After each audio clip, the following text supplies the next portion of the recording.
Diabetes রোগীর খাদ্য তালিকায় সবেদা রাখা যাবে কি?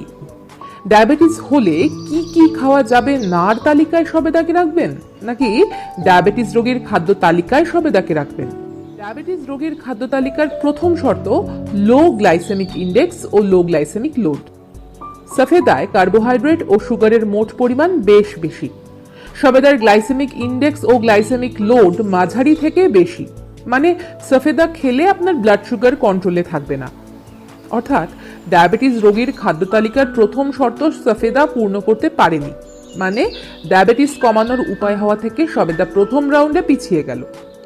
ডায়াবেটিস রোগীর খাদ্য তালিকার দ্বিতীয় শর্ত হাই ফাইবার। 100 গ্রাম সবেদাতে ফাইবার থাকে দৈনিক চাহিদার 21%। সবেদাতে ব্লাড সুগার কন্ট্রোল করে ডায়াবেটিস কন্ট্রোল করার মতো যথেষ্ট ফাইবার থাকে।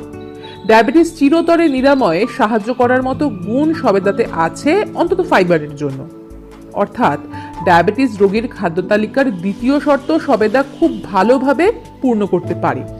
ডায়াবেটিস কমানোর উপায় হওয়া থেকে সবেদা প্রথম রাউন্ডে পিছিয়ে গেলেও দ্বিতীয় রাউন্ডে কিন্তু এগিয়ে গেল। ডায়াবেটিস রোগীর খাদ্য তালিকার তৃতীয় শর্ত লো ক্যালোরিজ। 100 গ্রাম সফেদাতে শক্তি থাকে 83 ক্যালোরি, অর্থাৎ সবেদাতে বেশ ভালো ক্যালোরি থাকে। আপনি বেশি সবেদা খেলে আপনার ওজন নিয়ন্ত্রণে সমস্যা হবে, মানে সবেদা ডায়াবেটিস রোগীর খাদ্য তালিকার তৃতীয় শর্ত পূর্ণ করল না। ডায়াবেটিস কমানোর উপায় হওয়াতে তৃতীয় রাউন্ডে সবেদা হেরে গেল।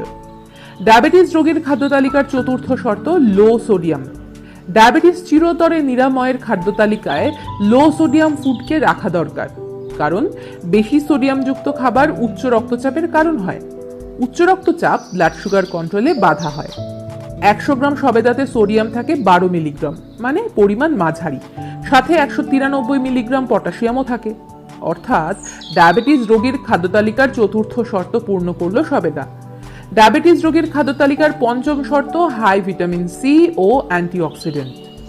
অনেকগুলি গবেষণা থেকে দেখা যাচ্ছে ভিটামিন সি সমৃদ্ধ খাবার ব্লাড সুগার কন্ট্রোল করে ডায়াবেটিস কন্ট্রোলে ভূমিকা নিতে পারে, আবার অ্যান্টিঅক্সিডেন্ট ও ডায়াবেটিস নিয়ন্ত্রণেও ভূমিকা নিতে পারে। 100 গ্রাম সবেদাতে দৈনিক চাহিদার 16% ভিটামিন সি থাকে। সবেদাতে বেশ ভালো পরিমাণ পলিফেনল জাতীয় অ্যান্টিঅক্সিডেন্টও থাকে। অর্থাৎ ডায়াবেটিস কমানোর উপায় হওয়াতে সবেদা শেষ শর্তটিও পূর্ণ করল। 5টি প্যারামিটার বিশ্লেষণ করলে দেখা যাচ্ছে সবেদা 2, 4 ও 5 নম্বর প্যারামিটারে জিতে গেলেও 1 ও 3 নম্বর প্যারামিটারে হেরে যাচ্ছে। অর্থাৎ বেশি ফাইবারের জন্য অল্প পরিমাণে সবেদা খাওয়া গেলেও ডায়াবেটিস রোগীরা কখনোই বেশি সবেদা খাবেন না, ডায়াবেটিস নিয়ন্ত্রণ হারাবে। ভিডিওটি ভালো লাগলে লাইক করুন, খারাপ লাগলে বা সময় নষ্ট করে থাকলে ডিসলাইক করুন। আপনার যে কোনো ফিডব্যাকই আমাদের কাছে মূল্যবান।